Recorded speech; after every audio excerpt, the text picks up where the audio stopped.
Hello guys, नमस्ते, welcome. स्वागत छ पूजा सारी युट्युब च्यानलमा। साथीहरू सम्पूर्णलाई हाम्रो गोर्खा केराबारी सिरानचोक पहाड घरमा आएको छु। सबैजना हेर्नु, हाम्रो यहाँ भैँसीहरू यहाँ छ। यो भैँसीको गोठ हो र हाम्रो यो पहाड घर यस्तो छ। हेर्नु है, यहाँबाट हिमाल देखिन्छ। हाम्रो हिमाल चाहिँ नजिकै छ है। हिमाल नजिकै भएको भएर चाहिँ एकदमै जाडो हुन्छ। त्यहाँनिर हिमाल छ। हिमालको नजिक भएको भएर होला सायद जाडो एकदमै बढी छ। डबल यस्तो कपडा लाएर बस्नुपर्छ। अझै यतिले पुग्दैन है, बेलुकामासी त अझै चिसो हुन्छ।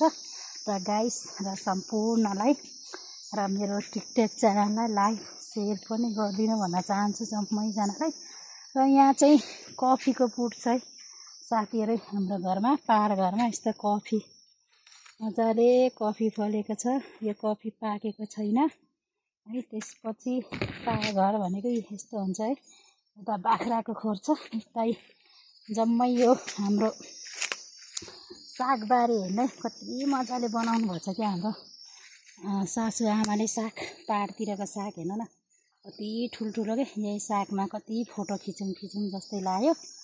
र यतातिर चाहिँ कोदो लगाउनु भएको छ। त्यो ठाउँमा चाहिँ कोदो लगाउनु भएको छ र यता कोदो छ साथीहरू।